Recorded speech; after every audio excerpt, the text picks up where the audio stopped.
अस्सलाम वालेकुम। आज की वीडियो में हम इंसुलिन रेजिस्टेंस के ऊपर एक बार फिर से बात करेंगे और इसको मैं आपको तफसील के साथ बयान करूंगा।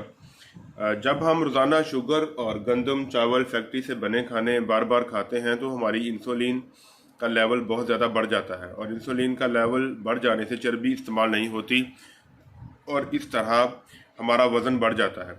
वज़न कैसे बढ़ जाता है इसको भी डिफ़ाइन करूंगा और इसी चीज़ को जो लगातार इंसुलिन का लेवल बढ़ा रहता है इसी को इंसुलिन रेजिस्टेंस कहते हैं। अल्लाह ताला ने जो कुदरत में जो चीज़ें पैदा की हैं, जो खाने पैदा किए हैं, अगर उनको देखा जाए तो उनमें सबसे ज़्यादा फ़ैट होती है या प्रोटीन होते हैं या फाइबर होते हैं सबसे ज़्यादा, और इनमें कार्बोहाइड्रेट्स जो होते हैं वो सबसे कम होते हैं। ये मैं आपको इसकी फ़ैट की और कार्बोहाइड्रेट्स को जिस्म जो एज अ फ्यूल इस्तेमाल करता है उसकी मिसाल से समझाने लगा हूँ। ये एक ऑयल टैंकर है जो आपने हर जगह देखे होंगे। तो इसके साथ दो टैंक है। एक बड़ा टैंक है जिसमें तकरीबन कोई 50,000 लीटर जो पेट्रोल है या डीजल है वो जा रहा है, और उसके साथ गाड़ी का अपना एक छोटा सा जो फ्यूल टैंक है वो लगा हुआ है। आप इस छोटा टैंक जो है इसको कार्बोहाइड्रेट्स के साथ तशबीह दे सकते हैं।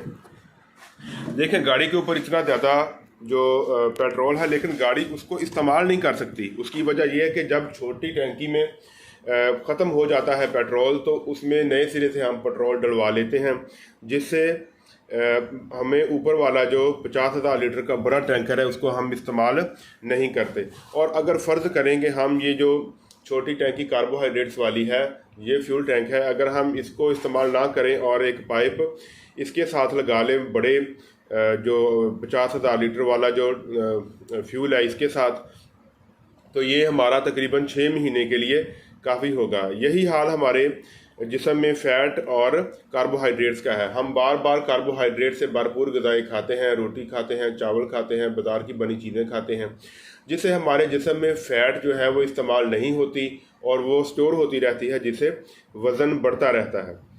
तमाम कुदरती खानों में चर्बी या प्रोटीन सबसे ज़्यादा होगी और फिर फाइबर होगा, और जो कार्बोहाइड्रेट्स हैं वो 10% से भी कम होंगे। सिर्फ दूध एक ऐसी ग़िज़ा है जिसमें शुगर ज़्यादा होती है। इसकी वजह यह है कि ख़ास तौर पे जो माँ का दूध होता है उसमें शुगर की मिकदार ज़्यादा होती है, क्योंकि बच्चे ने बड़ी तेज़ी के साथ उसने ग्रो करना होता है, तो इसलिए उसमें शुगर ज़्यादा होती है। और बच्चा जब अपने दूध में से शुगर को इस्तेमाल करता है तो उसके बाद जब बच्चा रोता है थोड़ी देर के लिए भी, तो उसकी जो फ़ैट है, भूख लगती है उसको, रोता है तो जो फ़ैट इस्तेमाल होती है तो वो फ़ैट भी साथ इस्तेमाल हो जाती है, और इसी चीज़ को मेटाबॉलिक फ्लेक्सिबिलिटी कहते हैं। और जो इंसान का बच्चा है ये तकरीबन 2 से 3 घंटे के बाद मेटाबॉलिक फ्लेक्सिबिलिटी की वजह से जो कीटोन इस्तेमाल करता है, दिमाग की सेहत के लिए ये बहुत ज़रूरी होते हैं। इसके अलावा जो गाय का दूध होता है, भैंस का दूध होता है, उसमें क्या बहुत ज़्यादा जो कार्बोहाइड्रेट्स हैं उनकी मिकदार ज़्यादा होती है, कैलोरीज़ की मिकदार ज़्यादा होती है, उसमें प्रोटीन और फैट की मिकदार कम होती है। वो मैं आपको पहले बता चुका हूँ।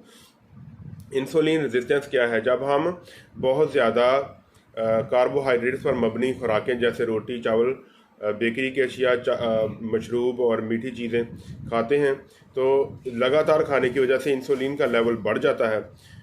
इसी बढ़े हुए इंसुलिन लेवल को जो लगातार बढ़ा रहता है इसी को इंसुलिन रेजिस्टेंस कहते हैं। हम इस तरह ज़िंदगी से सिर्फ शुगर इस्तेमाल करते हैं और हमारी जो जिस्म की चर्बी है वो इस्तेमाल नहीं होती। और इसका जो हल है वो ये है कि सबसे पहले खाने में प्रोटीन इस्तेमाल करनी चाहिए, जैसे गोश्त है, अंडे हैं, ये इस्तेमाल करनी चाहिए। उसके बाद फ़ैट और फाइबर वो इस्तेमाल होने चाहिए। फ़ैट में जो बीफ टैलो है, देसी घी है, सरसों का ऑयल है, ये इस्तेमाल करना चाहिए। जो उनसे बीफ प्रोसेस फूड है उनसे अवॉइड करना चाहिए। हर वो खाने की चीज़ जो किसी फैक्ट्री से, किसी बेकरी से बन के आती है वो प्रोसेस फूड है। और सिर्फ सब्ज़ियाँ, फ्रूट, अखरोट, बादाम, मूंगफली, इनमें कार्बोहाइड्रेट्स 5 से 10% सिर्फ होते हैं, और बाकी इनमें प्रोटीन और फैट इसके अंदर होती है। सेहतमंद ज़िंदगी के लिए सबसे ज़रूरी है कि एक बेहतरीन वर्जिश की जाए। 10 से 15 मिनट की रोज़ाना की वर्जिश, वेट ट्रेनिंग या रेजिस्टेंस ट्रेनिंग ये करनी चाहिए। और जैसे जैसे इंसान की उम्र ज़्यादा होती है तो उसके जो मसल्स का मैस है वो कम होती जाती है। तो उसके लिए आपको प्रोटीन चाहिए, क्योंकि प्रोटीन जो है वो जो मसल बिल्डिंग चीज़ है।